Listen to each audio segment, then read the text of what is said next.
Hello everyone, welcome and thank you for joining the webinar. My name is Dennis Migono. I am a Communications Associate at CLASP and the host of this webinar. We look forward to a highly interactive and informative session. Before we begin, I would like to go over a few house rules to ensure that the webinar runs smoothly. 1. This webinar is being recorded and that recording will be available for public viewing in the coming days. 2. All participants are currently muted. However, participants may choose to unmute themselves during the discussion sessions that we'll be having later in the program. 3.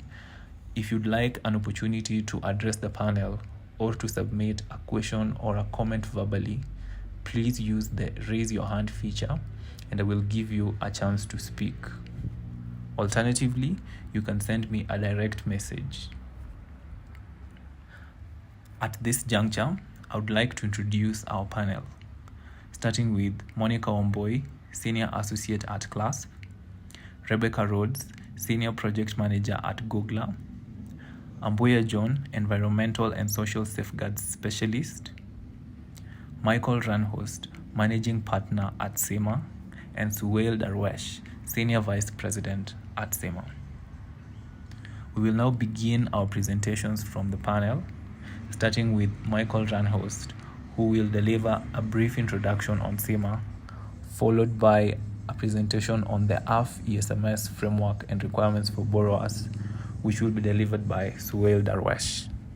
Welcome, Michael. Thank you, Dennis, and hello, everyone. We're very happy to have this webinar to give you some insights into the environmental and social aspects of the Energy Access Relief Fund. And we are grateful to the World Bank for providing resources to CLASP, and CLASP is able to provide you with the assistance and the technical assistance to help with the environmental and social aspects of qualifying for the Energy Access Relief Fund. So we're excited about this. We want to encourage you to do the additional work, the additional procedures and implementation that is needed to have a robust environmental social management system in your companies. We know it's a lot of work. It's been a bottleneck for some of the applications, and we hope these resources from CLASP will help with that. We want to encourage you also because we feel going through this process will help to make companies more investment ready, even beyond the EARF. The EARF, as you know, is funded by development finance agencies. It's unique. There are development finance investors in the EARF from the United States and from Europe. So it represents, and from Africa, so it represents a unique combination of investors. And in addition to that, we hope the EARF will have between 110 and 120 borrowers eventually. So the idea here is we have a real cross-section of the off-grid solar and clean cooking industries, and we can help the sector as a whole to move forward in terms of being capable and of being able to implement funding that is compliant with norms of environmental and social and good governance standards. So we just want to encourage you to take these steps as we'll outline, and thank you for your involvement with the EARF and your interest, and we'll do all that we can on our side to assist as well, even beyond the role that that CLASP is having in helping to explain the environmental and social standards. So with that, I'll just tell you a little bit about CIMA.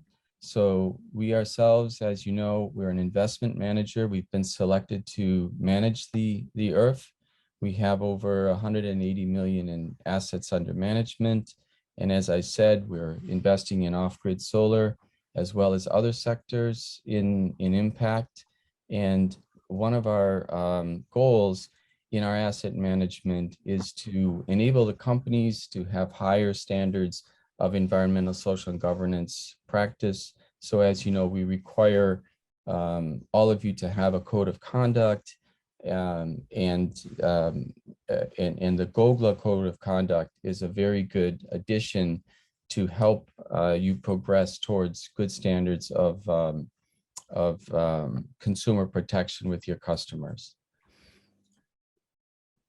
So I think we can skip some of this slide, and maybe Suhail, I'll turn to you to maybe get into some of the standards for the ESMS. We could just outline the fund. I think I've done most of that already. So maybe I'll skip to you, Suhail, to explain some of the ESMS standards. Sure. Thanks, Mike, and thanks everyone for joining this webinar. So the purpose of this webinar is to guide all the participants and all the applicants of the EARF, like what are the requirements we have in the ESMS requirement for the EARF fund, and CIMA team and CLASP are here to help you in terms of the ESG aspect wherever the applicants or borrowers feel difficulty in meeting the requirements or understanding the requirement. So our team will be guiding you towards the process, and we are there to help you. So also we have to take this opportunity to raise the concerns or raise the questions which you are facing difficulties in meeting the requirements. So those you can also put your questions on the chat as well, so that we will try our best to respond all of your queries. And I would like to add one more thing. Like we should also think this as in terms of the positiveness of the overall improvement of the ESMS of the company, because not this will not only help you in meeting the EARF requirement, but this will also make you an investment friendly company, wherein like this will give you a future better, which will also help you in attracting the future investments in your company as well. So like with the EARF and with the CLASP, with the CIMA and with the CLASP team, like we will guide you wherever we best we can guide you. So now I will just give you a brief introduction of the ESG framework of EARF and what do we require and how we are trying to comply with the standards of the ESMS, and also the requirement what the EARF investors and the EARF fund is seeking from the borrowers. So in terms of like we first have the requirement of filling the self-assessment questionnaire from the company, and also like in apart from the self-assessment questionnaire, this also help us in identifying the social goals of the company. Yeah. Okay, and then after we review the self-assessment questionnaire, those ESG requirements and goals and the company's standing are presented to our investment committee, and then investment committee, after the approval of the investment committee, we require some of the covenants, some of the requirements as per the loan agreement to the borrowers, and that the borrowers have to comply within the loan tenor of loan tenor. So as per the ESG or ESMS compliance, the borrowers will be required to fill in the self-assessment questionnaire. This self-assessment questionnaire will give us a brief overview of the company, how your company is, like what is the status of your company in terms of the ESG compliance, what practices currently you are following, what are the policy requirements you are currently meeting. So this will give us a brief overview of your company. Apart from this self-assessment questionnaire, there are few supportive documents are also required, which all the companies have to provide. So based on the self-assessment questionnaire, on the supportive documents, we will be categorizing each of the company based on their ESG standards. And then when we feel like there are some requirements lacking, or we feel like there is some improvement needed in terms of the ESG compliance of the company, then those covenants and those requirements are added into the loan covenants of the borrowers. In terms of the review standards, what standards we are generally looking into the ESMS framework, like there is an exclusion list, which you like almost all the borrowers will be familiar with that, because there are some some business segments wherein we do not want to include overload, like those are not socially right professions or socially right business models wherein we do not want to get involved. So there is an exclusion list defined in terms of the EARF agreement and EARF ESMS requirements. So that is that we also that all the borrowers are required to comply with the exclusion list. Then all the borrowers are required to comply with the local ESG laws, or if there is any approval required, they have to obtain those approvals or regulatory requirement. If they are not required to obtain any approval, then we are also fine with it. The borrowers are also required to comply with the performance standard 1 to 8, and they are also required to comply with the ILO conventions which are applicable to them. And then we will be reviewing the ESG and the HR policies of the borrowers, because there are certain requirements or certain clauses which are the minimum requirements the borrowers have to meet in their policy requirements. So all the CIMA's ESG policy and everything are uploaded on CIMA's website, and those can be referred. And if the borrower is complying with that, then we will have at a certain frequency, we will be monitoring those covenants. And for the support, as I already said, like CIMA and EARF team and the CLASP team will be there to help the borrowers in meeting those requirements. That's all from my side. Next slide.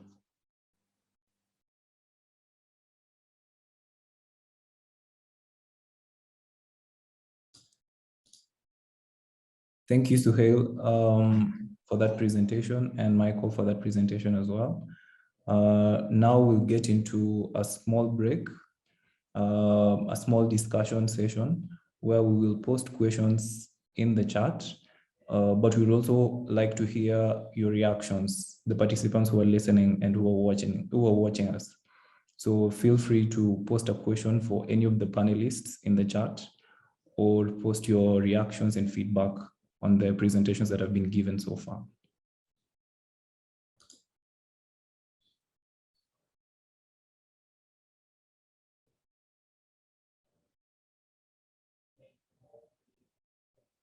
I'll just monitor the chat to see if there's any feedback.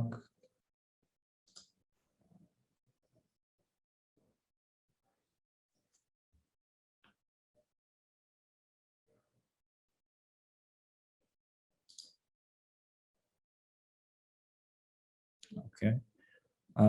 So far, no questions. Does anyone have a question that they would like to share? You can alternatively. Okay, so we have a question from James Nkosi. James is asking, what is the timeline to finalize ESG process? So Suhail, maybe you could respond to that. Yeah, as I said initially, like you have to fill in the self-assessment questionnaire. So that has to be submitted along with your loan application and the relevant supportive documents, like whatever the basic policies you have that you are required to submit along with the loan application. So then our team will review, and based on the weaknesses of those policies and those requirements, and the remaining requirements will be added as a condition precedent or condition subsequent based on the severity of those requirements. So if there are some weaknesses which are in the HR policy, so we might be requiring to complete those in the condition precedents, whereas the other requirements we can proceed as a condition subsequent or the later on covenants. All right. Okay. Another question is from Joe Collins, who is asking if the slides will be made available. Yes, we will circulate the slides and the recording for this webinar after this session. And then we also have a question from Timboa. Timboa is asking, is it possible to have a clear format of the reporting procedures? Okay, on the CIMA's website, you can refer, I will post the link of the CIMA's website as well. In the CIMA's website, you can find the ESMS policy, wherein all the requirements as well as the reporting formats are given. So those can be referred. Okay. We also have a question from, just a moment. This is Karen Atieno. Karen is asking, is CIMA fund available across all countries in Africa? There are few eligible countries for the EARF fund. So like you will have to submit your loan request. So there is also in the CIMA's website, you can refer to EARF page. So when you will submit the basic requirement, basic application on the EARF web page, and then we will guide you like whether your country is eligible or not. And there are also some primary and secondary requirements for the eligibilities are also mentioned. So there's a CIMA's EARF help EARF page is mentioned. I will just put that link as well into the chat so that the participants can refer to those requirements of the EARF funds. Okay.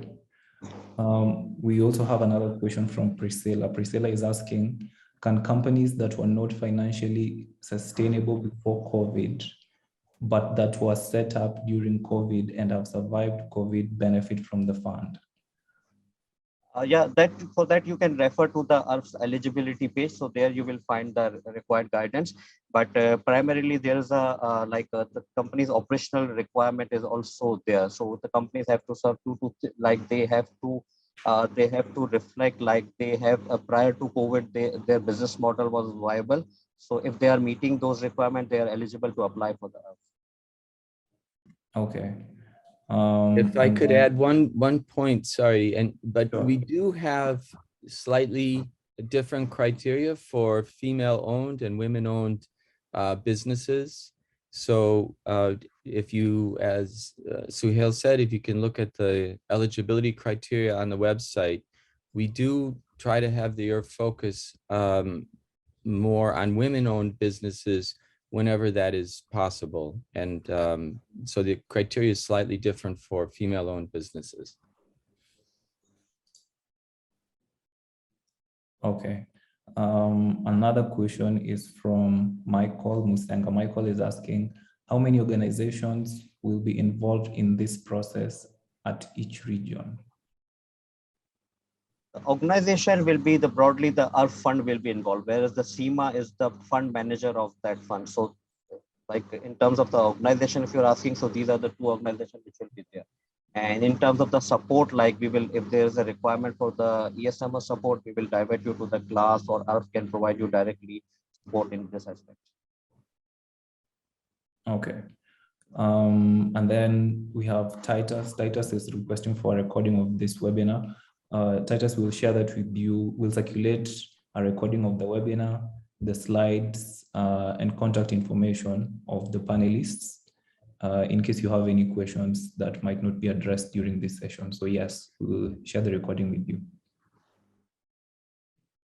We have 4 more minutes for questions. So if anyone else has a question that they would like addressed, please feel free to send that to me.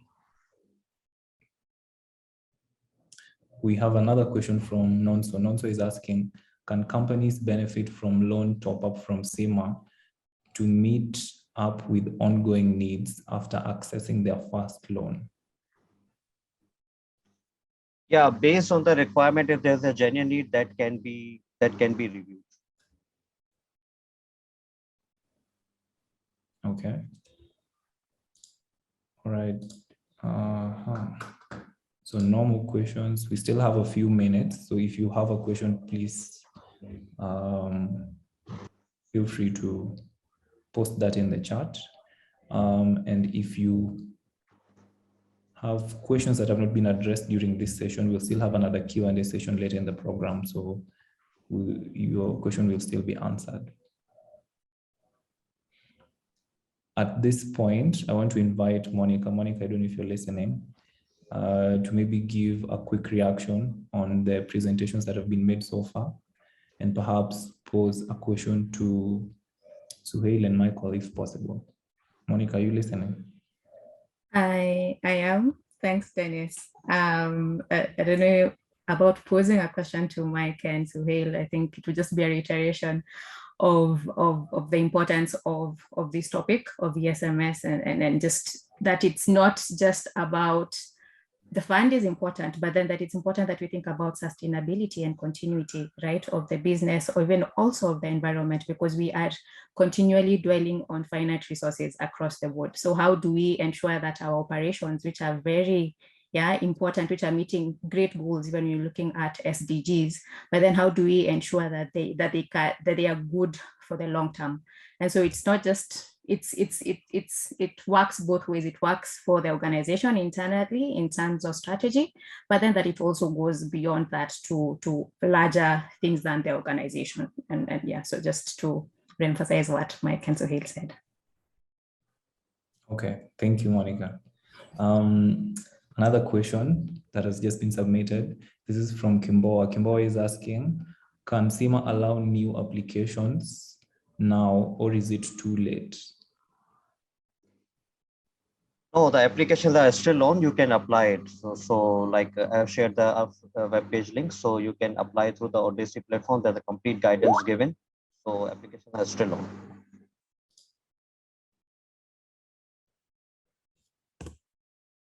Okay, we have 1 more minute for questions before we go into the next round of presentations.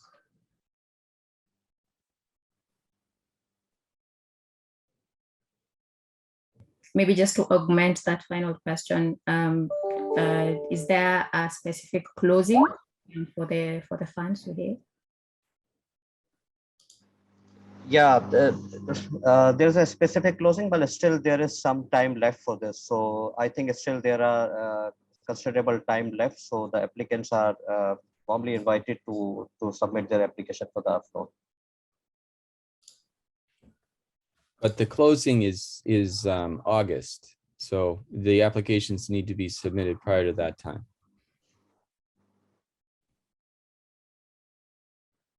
Okay. Well, thank you for submitting your questions. We will have another round of receiving questions and Q&A later in the program. So if you have any pending questions, please hold on to them or submit them to me using the Q&A feature, and I will open that session later on with them. So we'll go back into the presentations now, and I welcome Monica Wambui from CLASP for her presentation. Monica. Thanks, Dennis. Hello, everyone, and welcome again.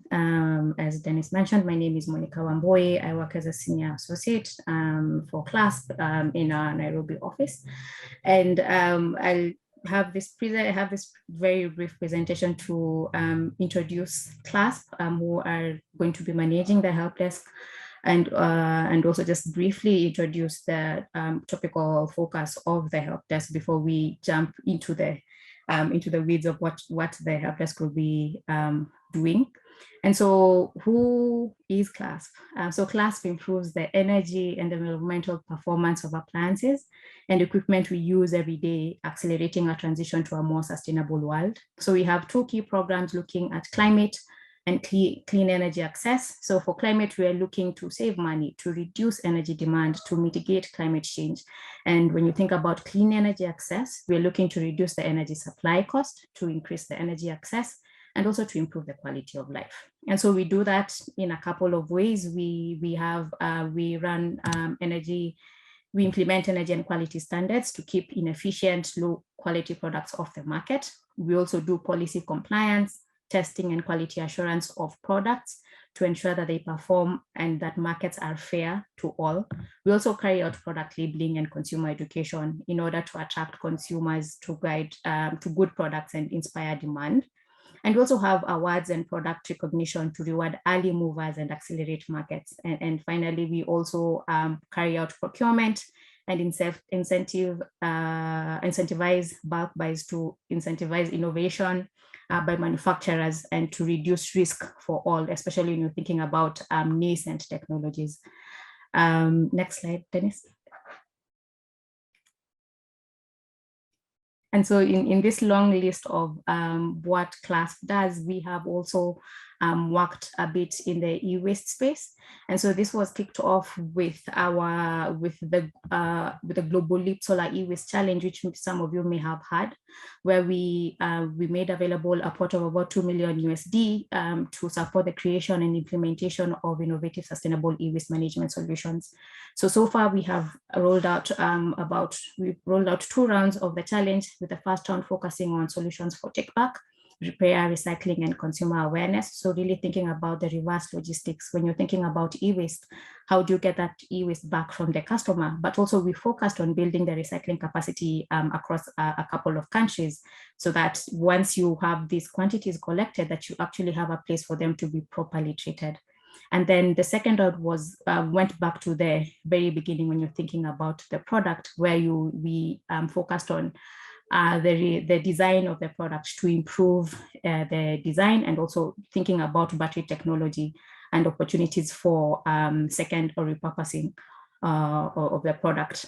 And so really when thinking about e-waste, it was in acknowledgement of all that has been achieved so far, when you think about the off-grid solar sector, that much has been achieved, but then how do we ensure that what has been achieved can be maintained and that it's actually sustainable for the long term? And so to the right, you can see a couple of resources, especially from the first round, where we created case studies from the companies that participated. What were some of their learnings in implementing some of these solutions? When you think about the things that I've mentioned, take back and repair, what are some of the pitfalls to avoid? And so what are also some of the opportunities going forward? And also a couple of other resources that we have created under e-waste. So we worked with EEP and created a e-waste toolkit for some of the portfolio companies to think about when they're looking at implementing e-waste into their day-to-day operations. And a couple of other resources, even the GOGLA e-waste toolkit, which I believe most of you have come across in your operations, and which we'll hear more from Rebecca. And so in our work in e-waste, we've partnered with a number of organizations, including GOGLA, who we are also partnering with in the rollout of this help desk, as well as working with another consultant who is John Ambuya, who I'll proceed to introduce later in my presentation. And so finally, on my last slide, I will talk about what the help desk is going to do. So the help desk goal is to provide technical assistance to applicants and borrowers of the EARF fund, and it's going to focus on key 7 areas. So it's going to focus on e-waste management and the GOGLA Consumer Protection Code. It's also going to focus on the applicable national laws and regulations. And this Suhail mentioned when he was looking at the Esg Framework, where what is happening within your country, what does the national law prescribe as a requirement for your day-to-day operations when you think about ESG. And so we will be providing support on that in understanding that. And then we will also provide support in you thinking about foundational aspects of a couple of things. So the stakeholder engagement, labor and working conditions, and sustainable supply chains. But before that, what are the foundational aspects of ESMS? So thinking about the development, the implementation, and more so the improvement, because I believe it's a continuous process before you actually get to, if you ever get to a place of comfort, So it's that, what is that process of continuous improvement? And so really the emphasis here is that ESMS stroke ESG really aims to identify and mitigate environmental and social risks and provide guidance to borrowers to not only protect against these risks, but also as a prerequisite to achieve long-term social impact goals. And so down there, we have an email address, which is going to be continually projected during this presentation, but you can reach us at the help desk through this email address. Feel free to reach us. There is also, our information is also available on the CIMA page. We can also post a link for that, where you can see these focus areas and also the requirements, the slight requirements that will be needed before we begin the technical support. And so with this few words, I will invite John Ambuya, who is one of the specialists that we have partnered with in the rollout of this help desk. He is an environmental and social safeguards specialist who works in Kenya. Welcome, John. Many thanks, Monica, for that introduction. And I'm glad and happy to be in this session where we are talking about providing capacity building and technical assistance to borrowers of the EARF fund on areas that touch on environmental and social management systems. So before I just move to whatever that I've prepared on the slide, I'd just like to reiterate that whatever technical capacity, technical assistance or capacity building that we are going to provide goes beyond whatever that is required by the EARF fund. So we want you to start working on businesses that are sustainable, businesses that are future-proof, businesses that will be investor ready, as the previous presenters have indicated. So next I'll go to highlight the different areas that we'll be doing the technical assistance or capacity building for the borrowers. So the first one, as indicated by Monica, will be basically about environmental and social management systems. What are the foundational aspects of ESMS? So in that training, we want the borrowers to discover the business case for ESMS, understand that ESMS goes beyond just having policies and procedures. We want the borrowers to gain a practical knowledge on how to create and implement an ESMS system. And then also we want them to understand ESMS history and connection to the legal frameworks. So on that aspect, if we fit two training topics. So the first one will be just to emphasize the importance of sustainability, how you can use sustainability integration to create value for your business. And then the other one will be ESMS and the linkage to the various legal frameworks. So next. In terms of integrating sustainability for shared value creation, that will be the first training. So we will explore concepts of sustainability integration and how they are linked, and then reflect on the benefits of integrating sustainability in your business, and then also identify barriers to integrating that sustainability in your different companies. And then on the other hand, we'll also look at helping the companies or the borrowers understand about the sustainable development goals. We will talk about the targets, we'll talk about the different indicators for the targets, and then we'll try to define priorities for the different borrowers. And then we'll use this through a map against the value chain. And then it's important for us to connect how the business is linked with the value chain. So we'll connect it to the business model canvas, and then use the logic model to explain it. The logic model is mostly about when you talk about the inputs, what are the outputs, what are the outcomes, and then lastly we talk about the impact. So we'll try to look at that model for businesses that will have sampled. Next.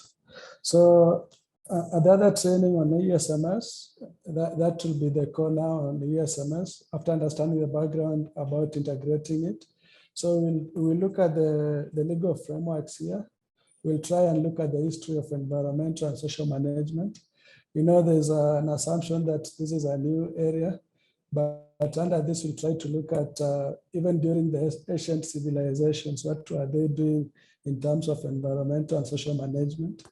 And then we look at the IFC performance standards. I think Suhail has talked about the 8 performance standards. And then we'll try to look at the legal frameworks in different countries, and then try to connect the performance standards, IFC, with those legal frameworks. So, and then after that background, now we can go into what is an environmental and social management system, the benefits, and then we talk about the 9 elements. How can you develop an ESMS, and then how can you implement, and how you can improve the same. Next. So, and then there's another training on stakeholder engagement.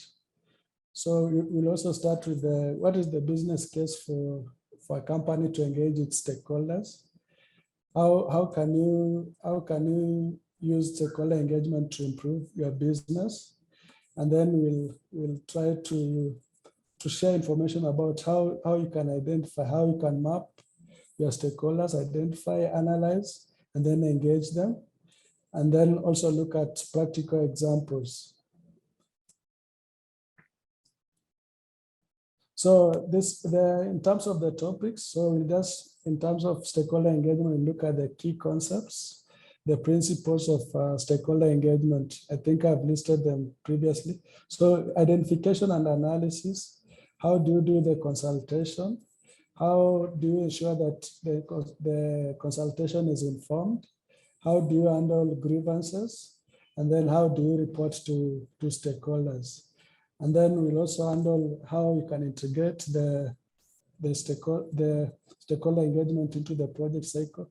So from the initial stage where you are doing the concept of the business, and then there's the next stage where you are doing the feasibility, when you are doing the planning, when you start establishing now during construction, and then during operations. So we look at stakeholder engagement in totality. We'll have a 360-degree view of what it entails and how you can simply achieve it for your business. So on the other aspect that we look at will be labor and working conditions. And this is mostly about the people who are, the stakeholders who are within the company or the business. So how do you promote safety and health at work? How do you ensure that there's fair treatment and discrimination and equal opportunity for the workers? How do you protect the workers, especially those that are vulnerable, maybe women, persons with disabilities, children, and migrant workers? How do you prevent all forms of forced labor or child labor? And then also, how can the business support the principles of freedom of association and collective bargaining? And then also, lastly, provide workers with accessible means to raise workplace concerns. This is mainly about grievance redress mechanisms at the workplace. And then, so under labor and working conditions, so the topics that we look at are what entails good labor practices, and then how are observation of human rights important in terms of ensuring that your business is sustainable. There again, also grievance redress. And then lastly, we talk about how to ensure that your workers are safe and work in environments that are healthy. So I think I'll hand over to Rebecca to continue with the other aspects where capacity building and technical assistance will be provided.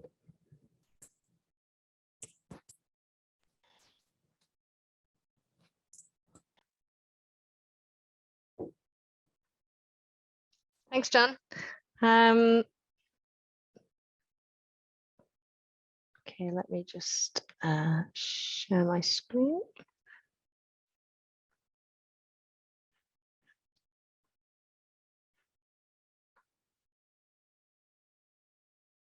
Okay, I hope you can all see that okay. So yeah, as Monica said, so GOGLA is supporting CLASP on the help desk in a couple of key areas. So primarily on e-waste management, but also as hopefully you're all aware that we kind of administer and maintain the consumer protection code for off-grid solar as well. So I'll just touch on a couple of those things today. So firstly, e-waste management. So really we're looking to help companies and support them to, first of all, to implement e-waste management if it's something that they don't already do, but then improve, what they do and help them, identify and apply good practice from across the sector as well. We know that it's a challenging area for companies. It's high unit cost to manage e-waste from off-grid solar products. due to the low volumes. There's a lack of recyclers and service providers in the markets that we're focusing on for the fund. And also it's a very kind of weak and new supply chain. So it's a new area that the companies are focusing on. We're developing good practice and recommendations across the sector, but it's still, you know, pretty nascent and reliant on kind of innovations as well. But despite those challenges, we also see that, you know, implementation of e-waste management can help businesses become sustainable in the long term and beyond, you know, the kind of investor interest, which we have here. You know, it's something that is a requirement under the Energy Access Relief Fund, but it's also good for business in that it can support consumer protection and environmental responsibility and impact. It provides opportunities for improved customer retention, can help protect your brand and PR risk, and also in a vastly changing regulatory environment on the side, on e-waste side, it can help you keep up with what's happening in your operational countries as well. As an example, this is the current policy environment in Kenya related to e-waste. So you can see that there's a lot of different things that companies need to stay on top of and try to interpret that and understand, you know, how that applies to their business as well. It can be challenging and complex. So the earlier that companies, you know, integrate this within their strategy and their sort of operational management, the better. When it comes to the help desk, GOGLA and CLASP will be looking at these key areas in terms of the support that we can provide. Firstly is increasing the awareness within the company of e-waste, of the risks that, you know, might apply to their particular product line, and how to apply good practice to mitigate those risks. And also it's about building company know-how. So there are lots of resources and tools that already exists, and we just need to make sure that, you know, companies and employees are aware of this and kind of building their own internal knowledge and capacity to deal with this as well. The second would be the assessment. So this is kind of different from the self-assessment that you will do for the ESMS fund application itself, but actually taking stock and looking at where you are with your business related to e-waste management. So identifying internally your own gaps and areas of strength so that you can build on those and develop a sustainable and robust implementation plan. Thirdly, we'll be looking at the local context, so supporting companies to really understand the local e-waste environments. So that's regulations, the availability of recycling or waste management services, and any other local initiatives that you could get involved with as well.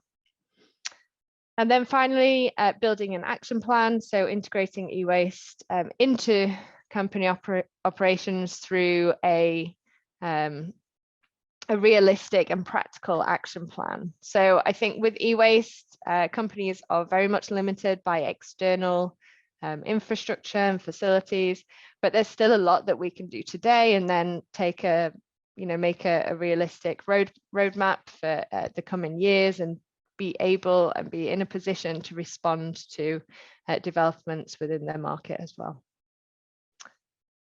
And just a very quick run through some of the existing resources that we'll be leveraging as well for the toolkit. So hopefully you're all aware of the GOGLA e-waste toolkit. And as Monica also mentioned earlier, there's the EEP Africa also developed an e-waste toolkit with particular recommendations and tips for companies as well. And then on top of that, we have the e-waste blueprints, which is more kind of practical methods and processes to help companies really kind of integrate and adapt to their own operational context. And again, so looking at company assessments, doing that kind of risk identification and looking at where you are now and where we hope to get to as a company. And pulling across all the good practice and resources that already exist with related to customer awareness and take back schemes. So this is one area that's really drawn out in the ESMS as well. So I think there'll be time for questions on all of this at the end. So I'll move on quickly to consumer protection. So this is one area that, again, it's really key in terms of, safeguarding the impact that companies are having on end users and on the lives of the consumers. But it's also something that we see as really important for a long-term sustainable business operations as well. So something that if we maintain consumer protection practices, we can also encourage and support business growth and profitability as well. So the GOGLA Consumer Protection Code is the basis of the ESMS. However, there are a couple of related codes of conduct as well. So one for mini grids that I'm aware of, and I think maybe the Cooking Alliance also has one, but this is the basis of the support that we'll be providing for the help desk. So the Consumer Protection Code, it really is trying to define the minimum standards that a customer should expect from their off-grid solar provider. And within the code, we have a set of 6 principles, 37 indicators, and a self-assessment tool that companies can use to take a look at how they're doing as a business against those principles. And again, so this is something that is not unique to the Energy Access Relief Fund. Many investors, many funds will also have similar requirements. So by building this and really integrating it into your business now, it will help you then, advance in other areas as well. So this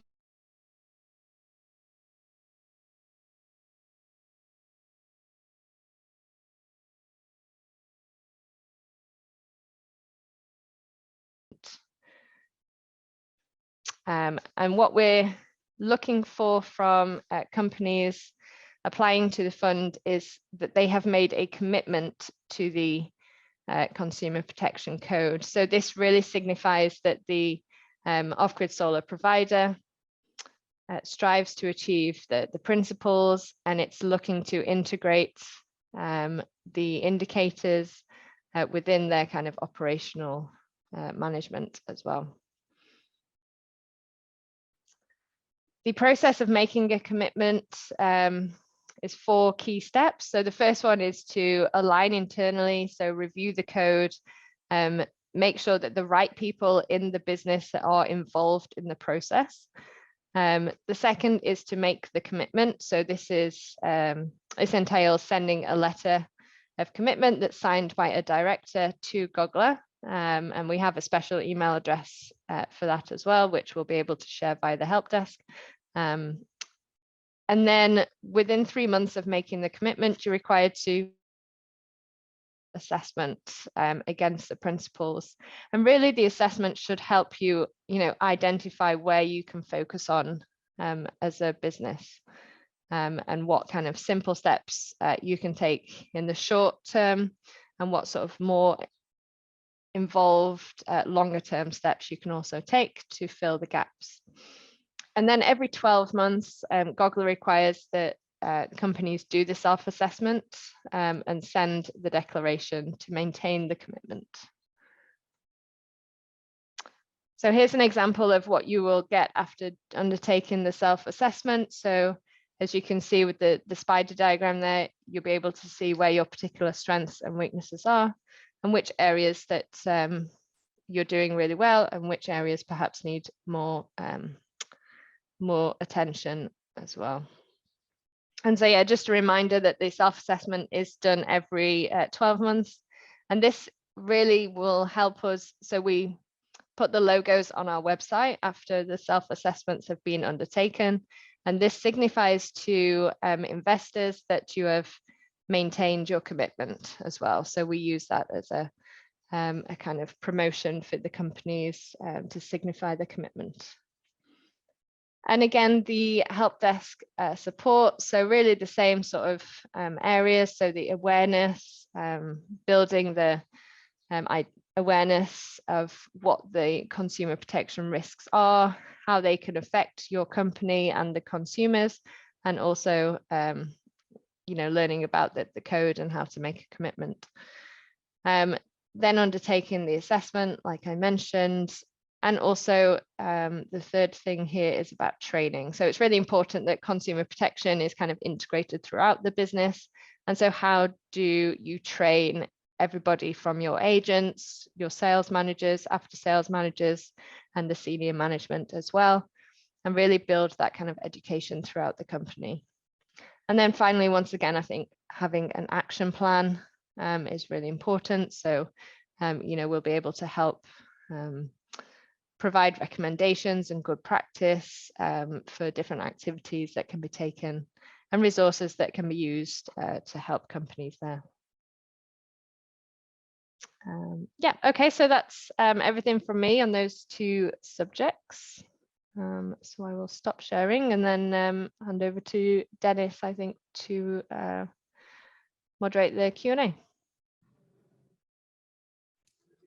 All right. Thank you, Rebecca, for that presentation. As you have correctly mentioned, we are now moving into the Q&A discussion. And at this point, we invite reactions, comments, feedback from participants for the panelists.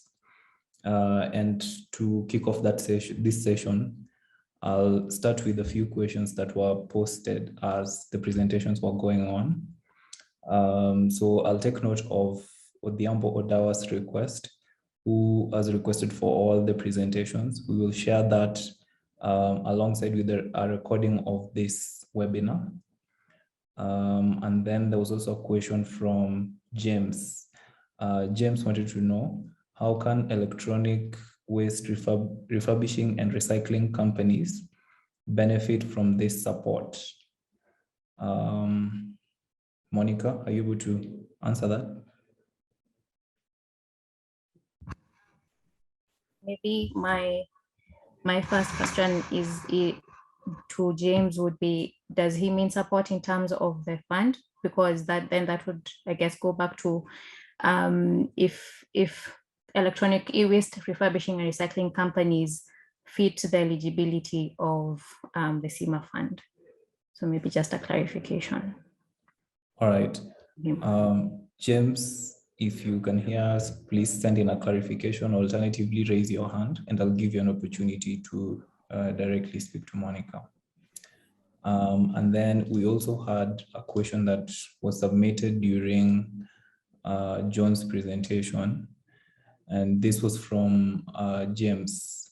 James Nkosi. James is asking, this function, like with QMS and OHS, require a full incumbent to ensure implementation and monitoring. Do you advise that small enterprises or startups consider to have such in their organizational structure?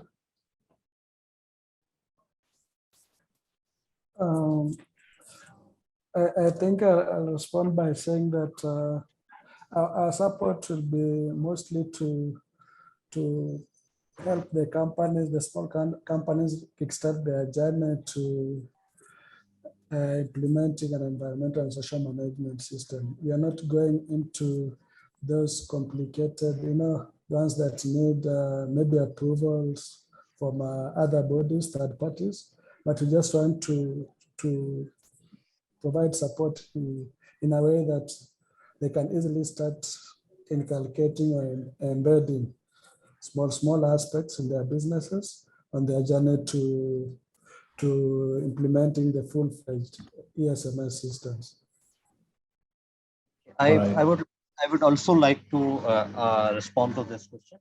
So based on the upfront requirements, so there are customized requirements based on the size of the company. So if this is a smaller company, so the minimum requirements have been customized as per the scaled down as per the size of the business.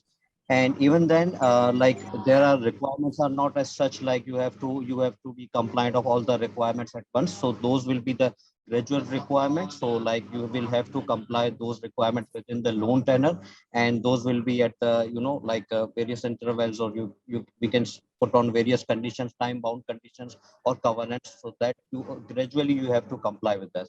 And all the requirements have been mentioned in the ESMS policy, and you can see like although like major standards have been mentioned, but those requirements are like not as much difficult, or as much you can say as much in detail. So like you can say like this is the start of the journey. So gradually you will be proceeding into towards meeting the standards and towards becoming a more ESM as a stronger company during the phase of the loan tenure.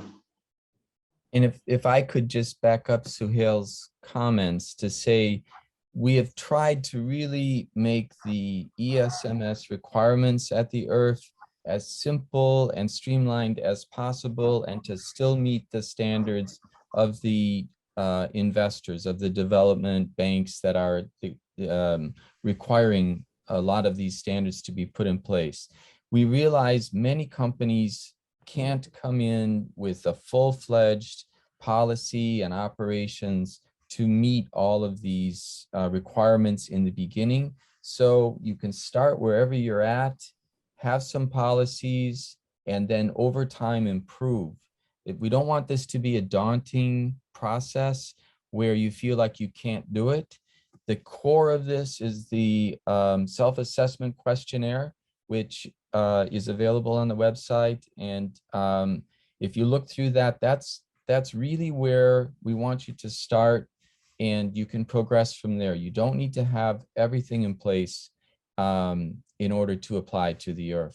Okay, so again, the core of it is the self-assessment questionnaire, which has a little bit less on some of the requirements than you may seem to be getting from some of these presentations.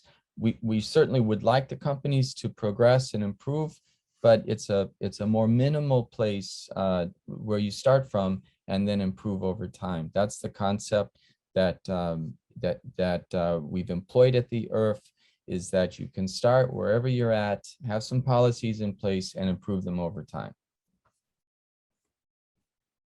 Thank you. So we have James ready to clarify his question, Monica. So I'll just give him an opportunity to speak. James, if you can hear me, please unmute yourself and just repeat the question and give Monica. Hello? Please go ahead. Hello? Hello, we can hear you. Okay, James Morba again. So my question is mainly in terms of technical and that of financial support, especially for e-waste refurbishing and recycling and institution. Now, looking at the CIMA fund, that is where for me, I think, how do we come in, especially when you look at most of the activities of e-waste refurbishing and recycling company are actually like, value proposition, and most of the activities are like helping to reduce the pollution that are actually created by importers of solar-based energy-related products and other electronic waste. So my main point is that when I'm discussing support, what's the level of flexibility when it comes to support for solar, for electronic waste refurbishing and recycling company as compared to others importers of renewable energy product? Because if the criteria are the same, I think this is where sometimes we think that it's not really that fair, because the criteria has to be more flexible, because we are helping to reduce the pollution that are caused by these solar companies. And then the idea of having the same criteria used for the renewable energy product importers and that of those are solving the problem created by these companies, I think is something that really need to be looked at. So this is the point I'm coming from. I'm asking for support relating to companies are into recycling and refurbishing of electronic waste. Thank you for your question, James. So I'll go around the panel. Who will start to give a response?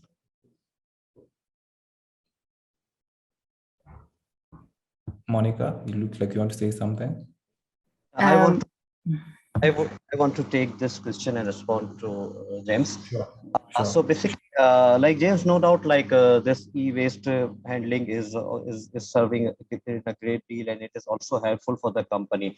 But currently, based on the fund's mandate and as per the investors' requirement, we are as per the eligibility criteria, we are targeting only energy access companies, and the fund has a specific criteria, like all the companies which should be availing this fund should have the 50% energy access revenue criteria, like they should be generating at least 50% of revenue from the energy access activities.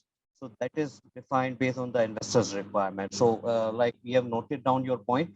So if there is any other fund requirement, or if you fit into this eligibility criteria, then you are welcome to apply for the EARF fund, and we will see the eligibility of your application based on the thing. Okay. Anyone else would like to add something onto that or make a clarification?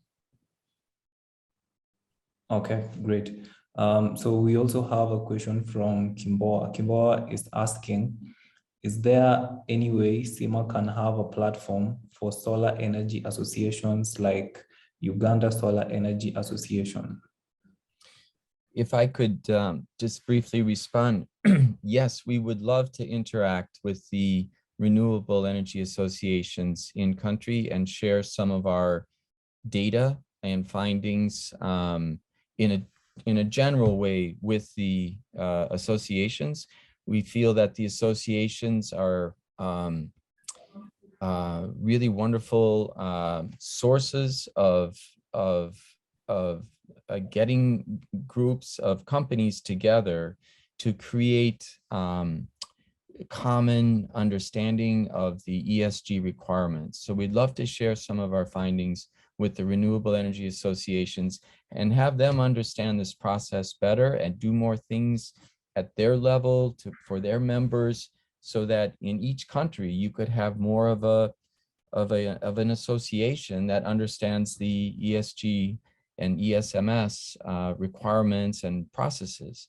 So we don't have a lot of resources to do this work at this point. We're trying to get more. We'd love to have a further engagement with you so that you have more capacity.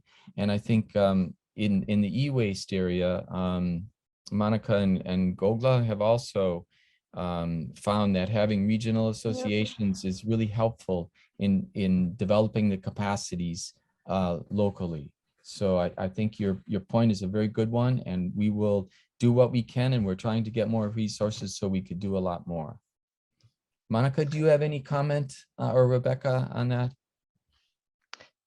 Yes, so I will just make a quick comment, and I completely agree with everything you've said there. So notwithstanding the e-waste support, but if I look to put my consumer protection hat on, we as GOGLA, so not within the scope of this program, but we're supporting Kenya Renewable Energy Association already to integrate the consumer protection code into what they are doing with their members.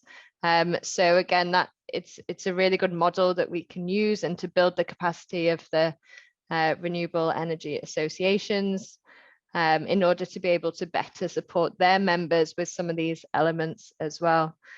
Yeah, and of course, it's something that we'd also like to extend to e-waste as well, but yeah.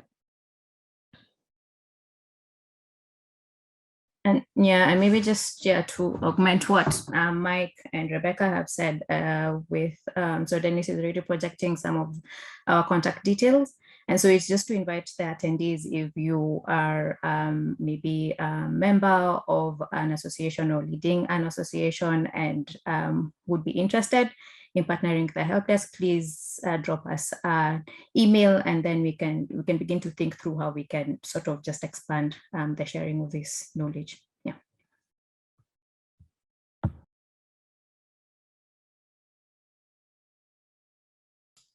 All right. So I'll read one more question from Kimboa. So he was asking, sorry, I'm assuming the gender. They're asking, is it possible for SIMA, GOGLA, and CLASP to prepare some relevant toolkits related to ESG, ESMS, US labor laws, etc.? I think, Rebecca, you covered a little bit of this in your presentation.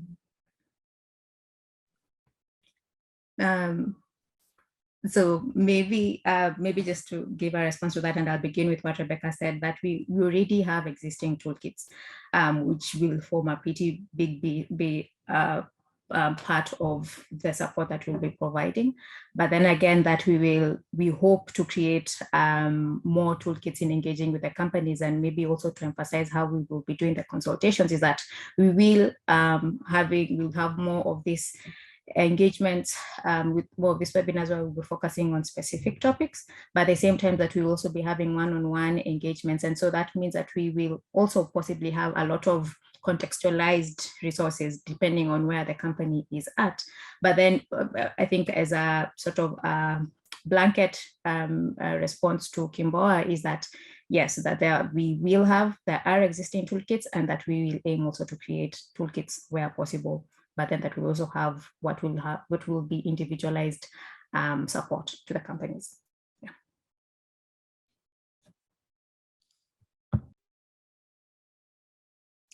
All right, thank you for that, Monica. We have another question from Bart. Bart is asking, when mentioning the closing for coming August, is this applicable only for new applications or for applications for follow-on funding? So I think this would be for Michael. Well, sorry, that's the closing of the fund, but the applications you should get in as soon as possible, because we have limited resources. We are constantly meeting with our investment committee, and we're dispersing the resources. So we don't have a fixed, Suhail, can you correct me if there is a fixed deadline for applications? It's on a rolling basis, but we have a pipeline of companies that are applying, and we have limited resources. So I would encourage you to apply as soon as possible. But I mean, August is the final date, but we have a lot of companies applying in advance of that date. So I really encourage you to apply as soon as possible. Yeah, I would also like to emphasize on the same, like the August is the deadline for the applications, and even for the follow-up applications, so that also depends upon the availability of the resources. So if we have if the applicant is already our borrower and we have the resources, then it may be considered. But I think like August will be the final deadline for this one. Okay, thank you. And then we have a question from James. James is asking, this is for Monica. Monica, when do you plan to expand your work to West Africa, for example, Liberia?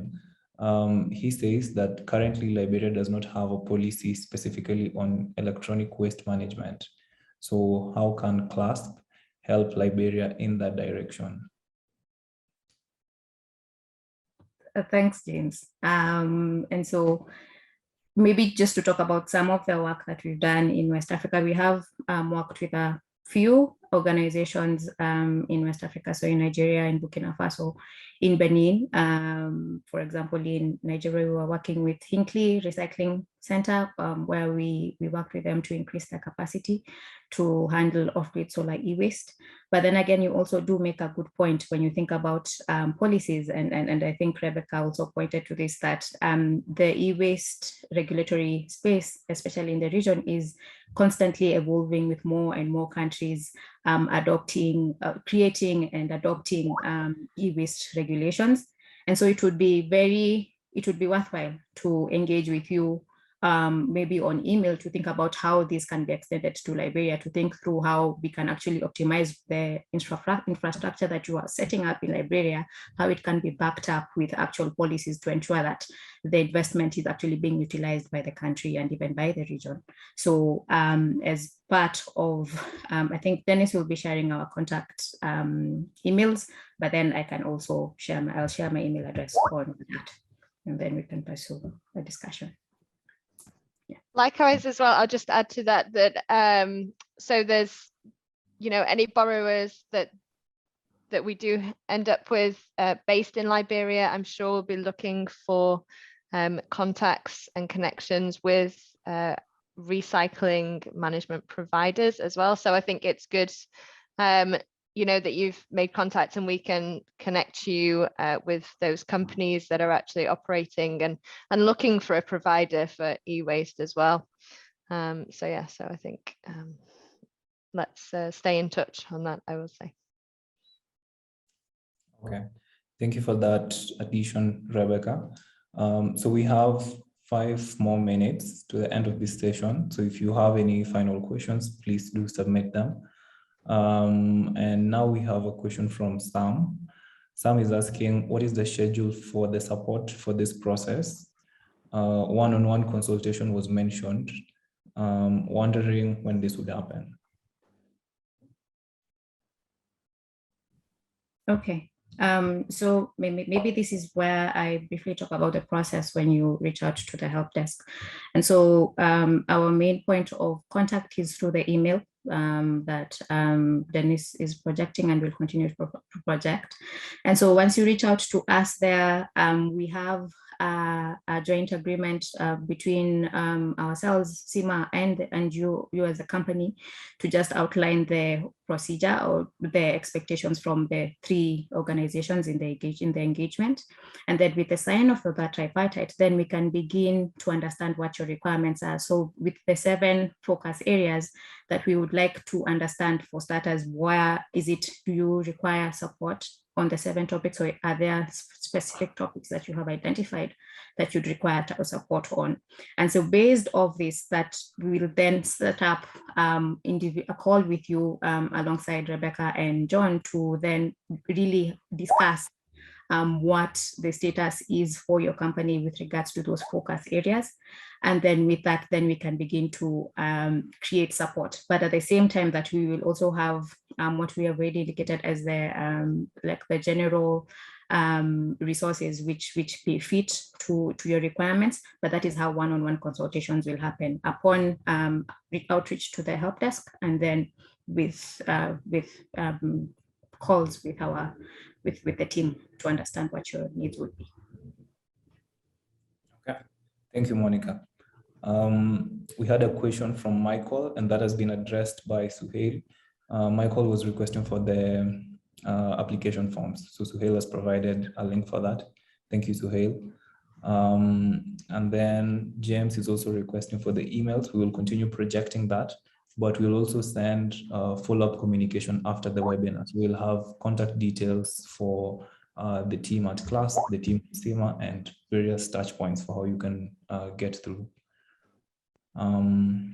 Yes, and then we have another question from James Hollett. James is saying, we run an energy as a service business model for low-income households and micro businesses in Nigeria. We've made some very good progress with repair and refurbishment over the past 5 years, starting to do some interesting things around recycling. And he says that he would be interested to work closer with CLASP on these issues. Are there grants that are available or other financial resources to help with these priorities? Thanks, Dennis. Thanks, James, for the question. I think continually there are resources that are available. I don't have any at the moment at the top of my mind, but I would also just welcome James again to reach out to us on email, and then we can figure out some of the resources that we're seeing around in the sector. Yeah. But then also to emphasize that it is, when you think about repair and refurbishment, that it is a pretty important strategy when you're thinking about continuity, when you and the keeping resources in use for as long as possible. And so that it's a valid discussion to be had, especially in your region, even in thinking in Nigeria. Yeah. Okay, thank you for that response, Monica. So there is more requests for emails of the panelists to be shared. This will be done in the follow-up communication that we'll send out to the participants, as I'd mentioned. But I've also seen that Rebecca has already gone ahead and shared her email. So thank you for that, Rebecca. So we are now in the final leg of the webinar. We'll now have our closing remarks, and I invite Rebecca to give her closing remarks, followed by John.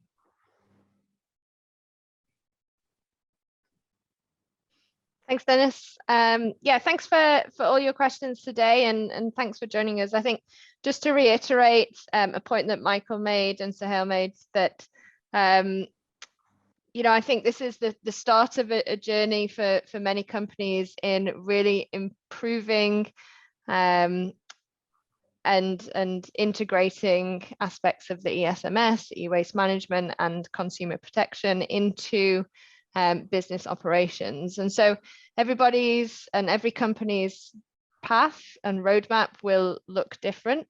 And I think, you know, CIMA really kind of taken a really strong approach in terms of it's about improving the sustainability of companies, as well as, you know, making sure that key aspects of environmental and social protection are in place. So yeah, so do reach out via the help desk email, and we'll looking forward to helping everyone take the first steps on this journey and really improve how businesses operate and improve outcomes for businesses as well as consumers and the environment as well.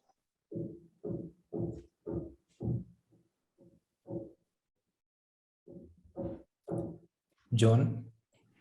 Mine is just to thank everyone who's made time to attend this webinar.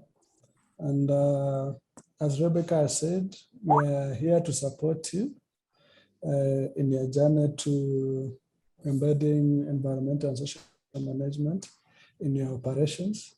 And I think also our colleagues from SIMA have said that everything is tiered to the scale of the different borrowers. There's no need to be scared. Everything will be done from the scale that you're operating from. There's no one size that fits all. So thank you very much, and reach out that help desk email, and then we'll support you. We are starting a journey, and I think it will last through, I think, 1 year. We'll be here to support you. Even after the fund has stopped receiving applications, we'll be working with those that are already funded to improve the ESMS. Thank you, John. So at this point, the webinar comes to a close. I would like to extend my vote of thanks to the panelists for making time and for your presentations, your very insightful presentations, and to the participants for listening in and engaging with your questions and your feedback. So as I mentioned before, the webinar was recorded, and I will share a recording of the webinar alongside with the presentations that were made today in a follow-up email that I will be sending in the coming days. I would also like to thank the people who were giving me support, Lisa and Ellie and Jasmine from EST. They've been helping with social media support. So thank you to the whole team. This was a team effort. That would be it for me. Have a good day and enjoy the rest of your day. Thank you. Thanks, everyone. Thanks, everyone. Thanks, everyone.